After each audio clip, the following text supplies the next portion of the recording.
வணக்கம். மதிமுகம் செய்திகள்.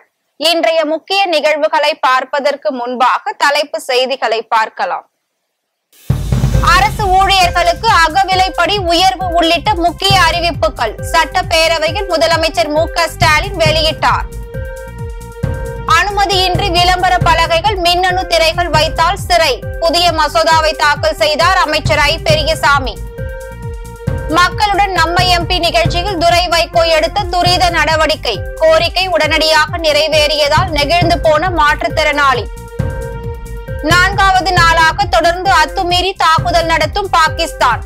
தக்க பதிலடி கொடுத்து வருவதாக இந்திய ராணுவம் அறிவிப்பு. கண்ணகி முருகேசன் ஆணவ கொலை வழக்கில் கொலையாளிகளின் ஆயுள் தண்டனை உறுதி. மேல்முறையீட்டு மனுவை நிராகரித்தது உச்சநீதிமன்றம். அரசு ஊழியர்களுக்கான அகவிலைப்படி 2% உயர்த்தப்படுவதாகவும், அரசு ஊழியர்களின் குழந்தைகளின் மேற்படிப்பிற்கு முன்பணமாக 1 லட்சம் அளிக்கப்படுவதாகவும் முதலமைச்சர் மு.க. ஸ்டாலின் சட்டப்பேரவையில் அறிவித்துள்ளார்.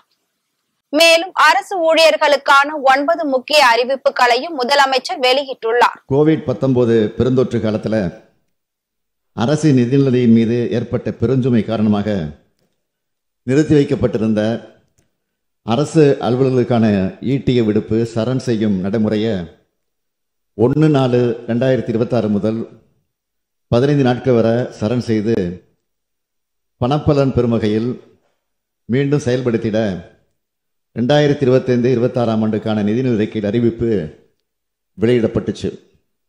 இருந்தாலும் அரசு அலுவலர்கள் மற்றும் ஆசிரியர்கள் இந்த அறிவிப்பை இந்த ஆண்டே செயல்படுத்திட கோரிக்கை வச்சிருந்தாங்க. தொடர்ந்து வைத்துக் கொண்டிருக்கிறார்கள்.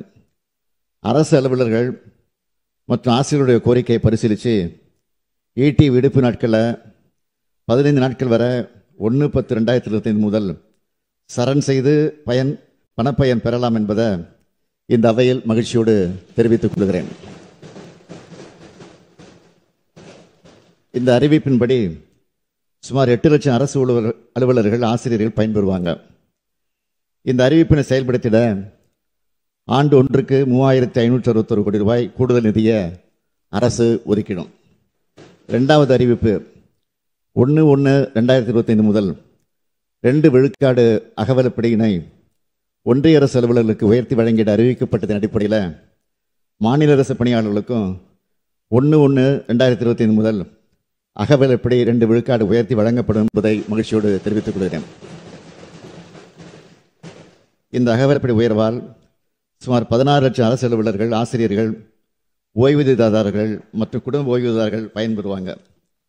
இந்த உயர்வினை நடைமுறைப்படுத்திட அரசு பணியாளர்கள் மற்றும் ஆசிரியர்கள் அவங்களோட குடும்பத்தினரோட பண்டிகைகளை சிறப்பாக கொண்டாடின வகையில் ஏற்கனவே இதுவரை வழங்கப்பட்டு வரும் 10,000 ரூபாய் பண்டிகை கால முன்பணம் தற்போது 20,000 ரூபாயாக உயர்த்தி வழங்கப்படும்.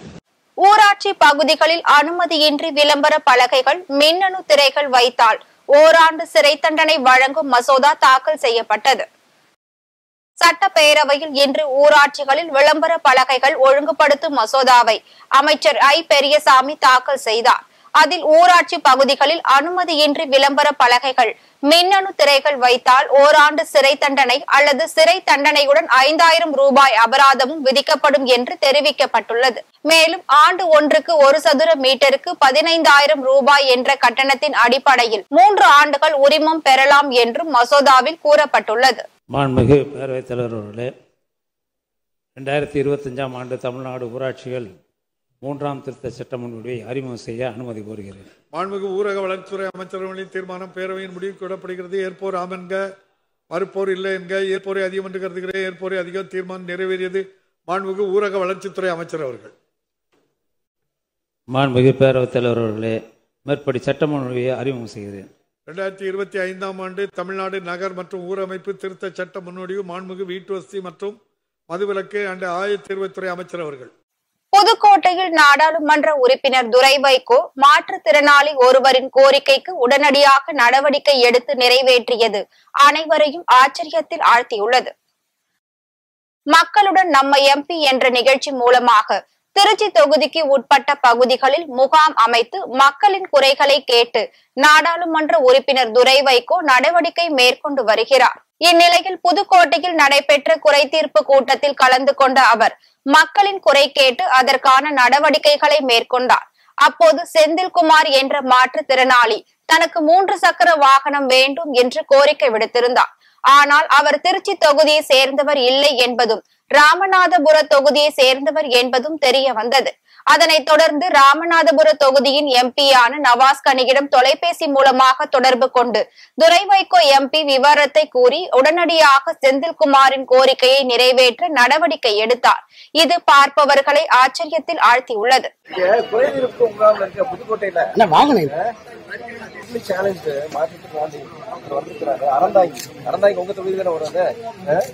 அது கிட்டத்தட்ட எல்லாமே இருக்கு அவர்கிட்ட. 80% ஹேண்டிகேப், குறைஞ்சது 70% இருக்கணும் ஹேண்டிகேப். அது அந்த வண்டி தான் கேட்கிறாரு. நான் ரெக்கார்ட் செஞ்சு உங்களுக்கு அனுப்புற கொஞ்சம் பார்த்துக்கோங்க. அவங்க பிஏ நம்பர் எனக்கு வாட்ஸ்அப் பண்ணிடுறீங்களா?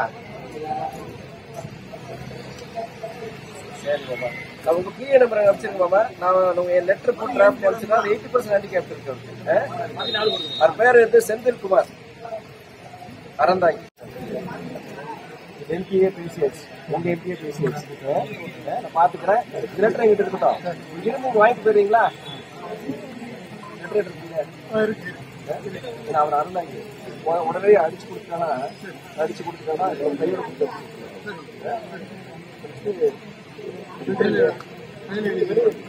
கையில கூட எழுதி நீட்டை எழுதி என்கிட்ட கையெழுத்து வாங்கிருக்கேன். அவரோட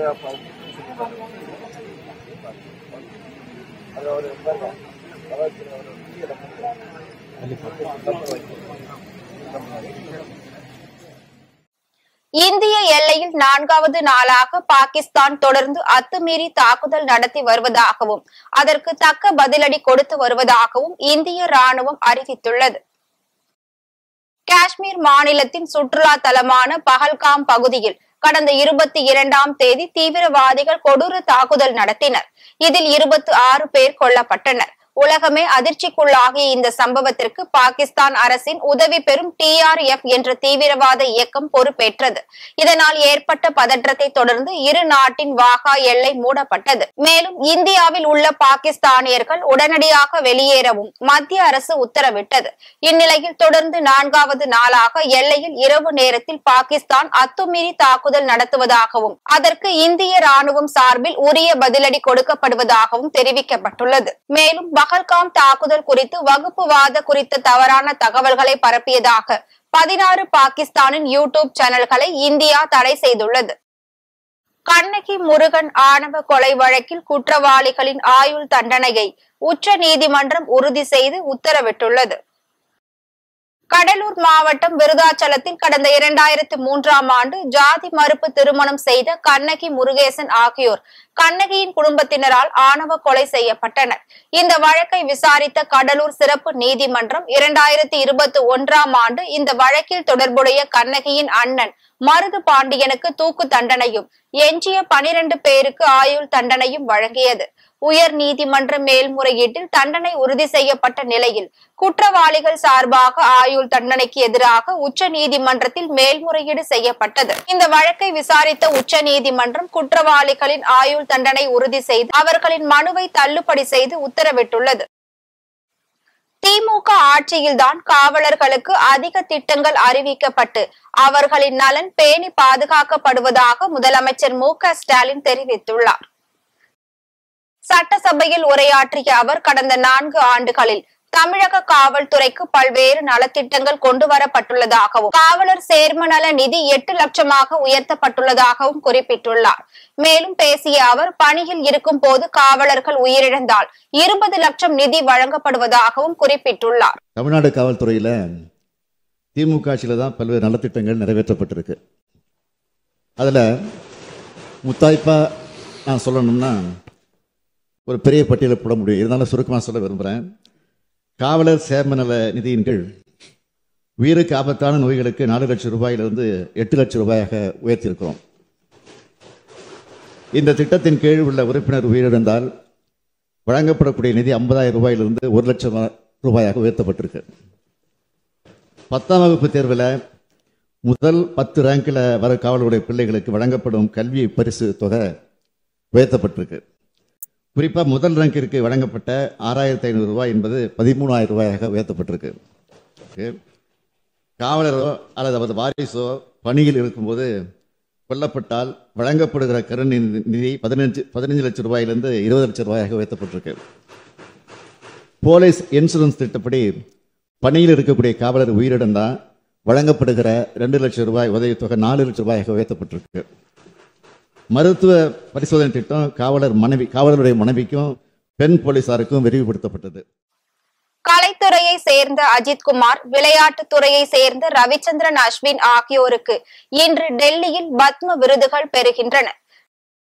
நாட்டில் கலை, அறிவியல், சமூக பணி, கல்வி, விளையாட்டு உள்ளிட்ட துறைகளில் சிறந்து விளங்குபவர்களுக்கு நாட்டின் உயரிய விருதான பத்மஸ்ரீ, பத்மபூஷன், பத்ம விபூஷன் ஆகிய விருதுகளை மத்திய அரசு வழங்கி வருகிறது. ஒவ்வொரு ஆண்டும் குடியரசு தினத்திற்கு முந்தைய நாள் இந்த விருதுகள் அறிவிக்கப்படும். அதன்படி இந்த ஆண்டின் தமிழகத்தை சேர்ந்த கிரிக்கெட் வீரர் ரவிச்சந்திரன் அஸ்வின், நடிகர் அஜித்குமார், நடிகை சோபனா உள்ளிட்டவர்களுக்கு பத்ம விருதுகள் அறிவிக்கப்பட்டுள்ளது. டெல்லியில் நடைபெறும் விழாவில் பத்ம விருதுகளை இவர்கள் குடியரசுத் தலைவர் திரௌபதி முர்முவால் பெறுகின்றனர்.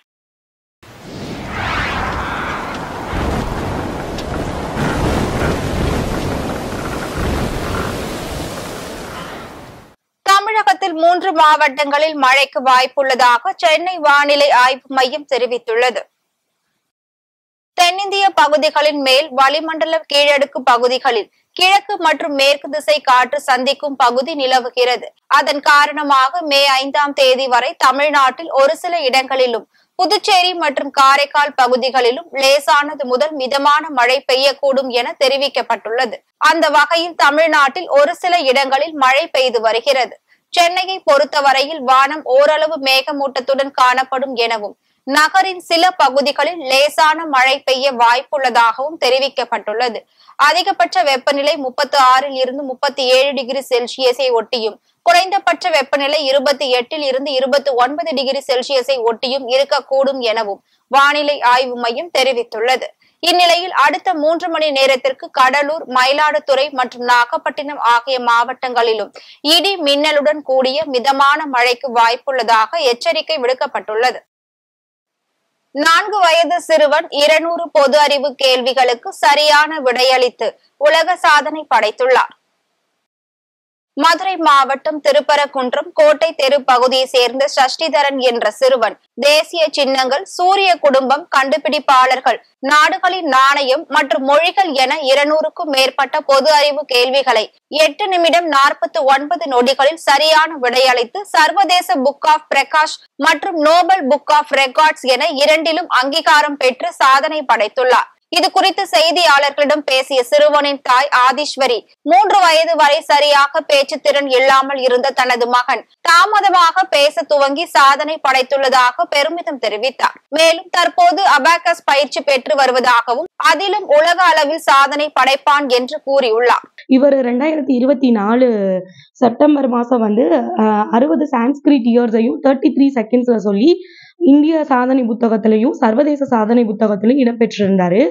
இப்போ 200 ஜிகே கொஸ்டின்ஸை 8 மினிட்ஸ்ல ஆன்சர் பண்ணி நோபல் உலக சாதனை புத்தகத்துல இடம்பெற்றிருக்கிறாரு. இது கண்டிப்பா இதோட எல்லா கிரெடிட்ஸுமே இவருக்கு தான். அவங்க இவர் கொஞ்சம் லேட் டாக்கர். 3 இயர்ஸ்க்கு அப்புறம் தான் இவர் பேசவே ஆரம்பிச்சாரு. அதுக்கு முன்னாடி இவருக்கு இந்த மாதிரி மெமரி பவர் இருக்குன்றது எங்களுக்கு தெரியாது. இவர் ஸ்கூல் போயிட்டு நல்ல மார்க்ஸ் எடுக்கிறாரு, எல்லா காம்படிஷன்லையும் வின் பண்ற போறதான் இவருக்கு இவ்வளவு மெமரி பவர் இருக்கு, டேலண்ட் இருக்குன்றது எங்களுக்கு தெரிஞ்சுக்கிட்டோம். கண்டிப்பா அவர் ஸ்கூல்ல அவர் கத்துக்கிட்டதுதான் இது எல்லாமே.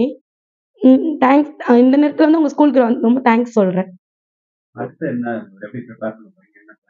அடுத்து அபாகஸ்ல இப்போ ஜாயின் பண்ணியிருக்கிறோம். அபாகஸ்ல ஏதாவது ஒரு வேர்ல்ட் ரெக்கார்டு எடுக்கணும், இல்லைன்னா ஒரு ஸ்டேட் லெவல், இன்டர்நேஷனல் லெவல்ல கோல்டு மெடல் வாங்கணும் அப்படின்றதுக்காக தான் அவர் அபாகஸ்ல இப்ப ஜாயின் பண்ணியிருக்கோம். ஒன்றிய அரசின் வக்ஃப் வாரிய திருத்த சட்டத்தை திரும்ப பெற வலியுறுத்தி மார்க்சிஸ்ட் கம்யூனிஸ்ட் கட்சியினர் கண்டன ஆர்ப்பாட்டத்தில் ஈடுபட்டனர்.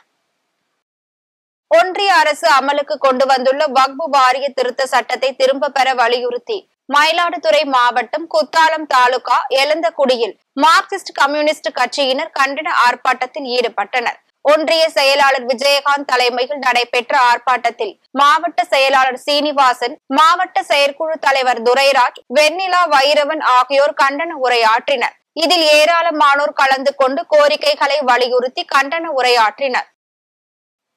மதுரை கள்ளழகர் திருக்கோவில் சித்திரை திருவிழா கோலாகலமாக துவங்கியுள்ளது.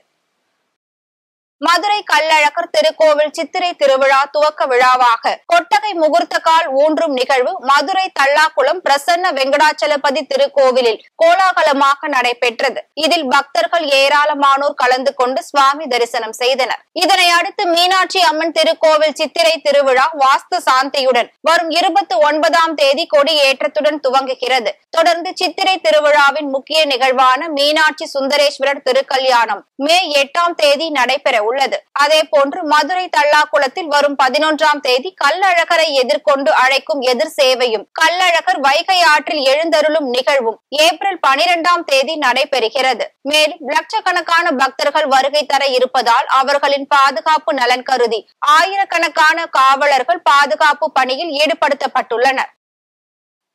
மது அருந்திக் கொண்டிருந்த கள்ள காதலனை திட்டமிட்டு கொலை செய்து நாடகமாடிய பெண்ணை காவல்துறையினர் அதிரடியாக கைது செய்து சிறையில் அடைத்தனர்.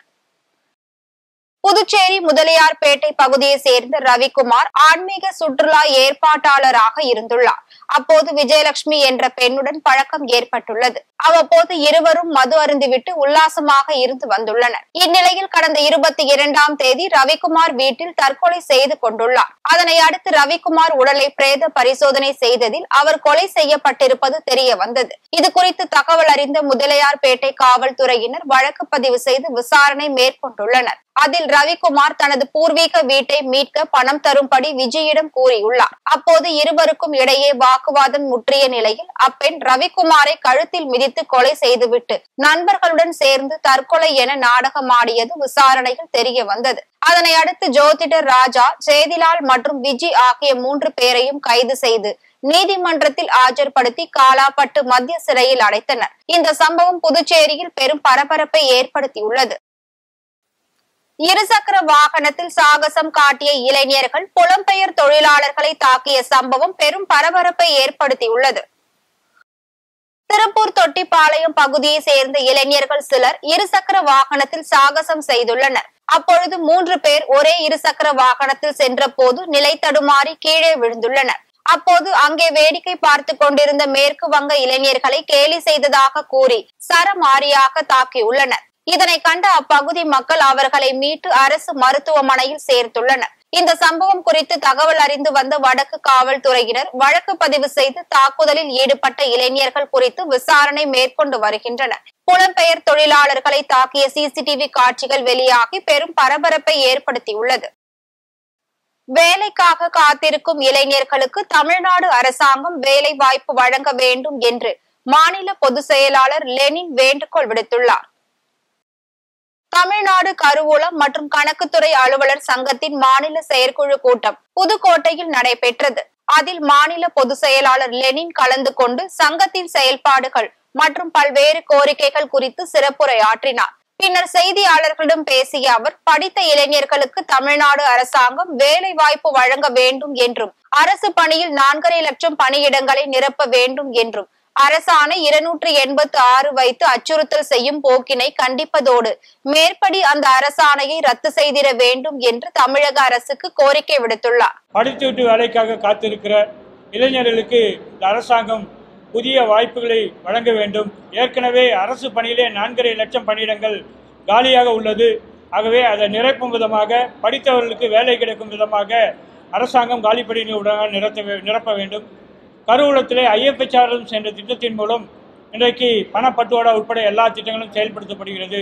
அதில் உள்ள குறைபாடுகளை அனைத்தையும் நீக்கி அதை அரசு ஊழியர்களை கொண்டே தாலுக்காக்களே 79 சார்நிலை கருவூலங்களை உருவாக்கி வேலைவாய்ப்பை உண்டாக்குவதுடன் பொதுமக்களுக்குமான பணியை செய்வதற்கான வேலையை கொடுக்க வேண்டும். இன்றைக்கு ஓய்வூதியம் வழங்குகிற எங்களுக்கு ஓய்வூதியம் இல்லை என்கிற நிலை இருக்கிறது. ஆகவே ஏற்கனவே தேர்தல் வாக்குறுதியாக அளித்த அரசு ஊழியர்களுக்கு அளித்த வாக்குறுதியான சிபிஎஸ் திட்டத்தை ஒழித்து 1/4/2026 சரண்டர் கொடுப்பேன் என்பதை 1/4/2025 முதல் வழங்க வேண்டும் என்றும், அனைவருக்கும் பழைய ஓய்வூதிய திட்டத்தை கொடுக்க வேண்டும் என்றும், இன்றைக்கு புதிதாக வந்திருக்கிறவர்களுக்கு இன்றைக்கு ஒரு மாத சம்பளத்திலே 10% இழந்து கொண்டிருக்கிறார்கள். ஆகவே உடனடியாக அவர்கள் ஒரு பைசா கூட கொடுக்காமல் பழைய ஓய்வூதியத்திலே பலன் பெறுகிற வேலையை இந்த அரசாங்கம் உடனடியாக நிறைவேற்ற வேண்டும். நீங்கள் அறிவித்தபடி, தேர்தல் வாக்குறுதி அறிவித்தபடி எங்களுக்கு பழைய ஓய்வூதியத்தை அனைவருக்கும் அரசுகளுக்கு கொடுக்க வேண்டும் என்கிற முக்கியமான வேண்டுகோளோடு திருநங்கைகளுக்கு வருவாய்த்துறை சார்பில் புதிய வீடுகள் கட்டுவதற்கான நடவடிக்கை மேற்கொள்ளப்படும் என்று ஊரக வாழ்வாதார இயக்க திட்ட இயக்குனர் தேவநாதன் உறுதி அளித்துள்ளார். தமிழ்நாடு மாநில ஊரக வாழ்வாதார இயக்கம் சார்பில் தேசிய திருநங்கை தின விழா பெரம்பலூரில் வெகு விமர்சையாக நடைபெற்றது. அதில் பல்வேறு போட்டிகளில் வெற்றி பெற்றவர்களுக்கு மாநில ஊரக வாழ்வாதார இயக்க திட்ட இயக்குனர் தேவநாதன் பரிசு மற்றும் சான்றிதழ்களை வழங்கி பாராட்டினார். பின்னர் நிகழ்ச்சியில் பேசிய அவர், எலம்பலூர் பகுதியில் திருநங்கைகள் குடியிருப்பு பகுதியில் வீடு கட்டி தர வேண்டி கோரிக்கை விடுத்துள்ள அனைவருக்கும் வருவாய்த்துறை சார்பில் புதிய வீடுகள் கட்டுவதற்கான நடவடிக்கை மேற்கொள்ளப்படும் என்று உறுதி அளித்தார். மேலும் பேசிய அவர், திருநங்கைகளின் சமூக பாதுகாப்பை உறுதி செய்வதற்காக இந்த நாள் கொண்டாடப்படுகிறது என்றும், திருநங்கைகள் ஒரு பாலின சமத்துவத்தை கொண்டிருப்பதையும், அவர்கள் தங்கள் பாலினத்தை சுதந்திரமாக அடையாளம் காணும் உரிமைகள் அங்கீகரிக்கப்படுவதாகவும் தெரிவித்துள்ளார். பெரம்பலூர் தனியார் பல்கலைக்கழக ஊழியர்களுக்கு 11 கோடி ரூபாய் மதிப்பீட்டில் புதிய வீடுகளை அந்நிறுவனம் கட்டி கொடுத்துள்ளது. பெரம்பலூர் துறையூர் சாலையில் தனலட்சுமி சீனிவாசன் தனியார் பல்கலைக்கழகம் செயல்பட்டு வருகிறது.